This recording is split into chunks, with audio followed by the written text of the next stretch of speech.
fa mig any, però deixeu-me dir que hem mamat molts anys de la nostra història, hem après moltes de les coses que hem anat fent, hem sabut destil·lar-ho pacientment i ho vam concretar al Palau Sant Jordi ara fa 6 mesos, el 10 de març d'aquest any, i a partir d'aquell moment això està sent imparable.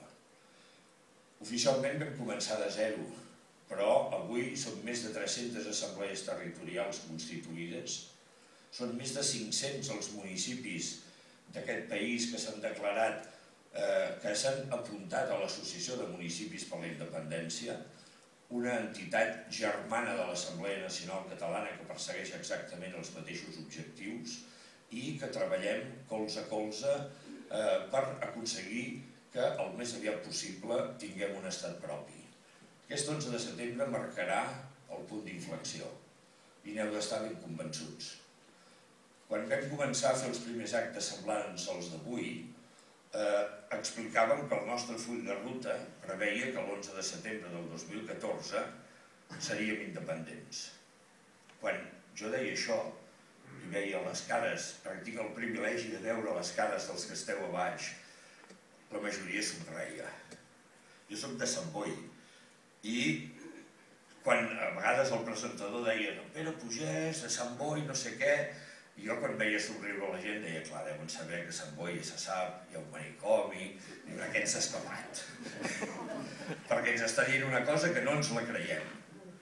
També vaig dir, i ho deia jo i ho dèiem els que ho estàvem tirant endavant, que aquest 11 de setembre canviaríem la història d'aquest país i també somreia la gent.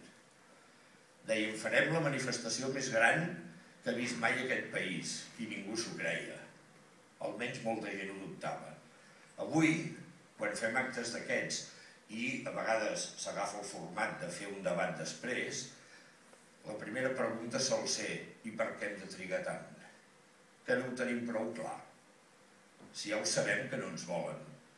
Ja ens hem adonat que depèn de nosaltres mateixos, que som nosaltres els que hem d'agafar les regnes del nostre futur i per tant som nosaltres que hem de construir d'una punyetera vegada el nostre futur, el nostre destí i ho hem de fer des d'ara mateix. Doncs això és el que passarà l'11 de setembre d'aquest any. Amb això no us dic que el 12 de setembre declararà ningú la independència, perquè aquest país tenim dues paraules que no les traduïm, sobretot el castellà, però que tampoc se saben traduir a les altres llengües, el seny i la rauxa. Amb el seny sabem que no ens podem precipitar. La rauxa l'hem de treure per demostrar la nostra dignitat i la nostra energia i el nostre convenciment. Una bona combinació de seny i rauxa en cada moment és el que farà que ben aviat siguem independents. Però per fer-ho cal, i aquesta comarca ho entendrem millor que ningú, cal que la immensa majoria dels nostres conciutadans no estiguin tan convençuts com nosaltres.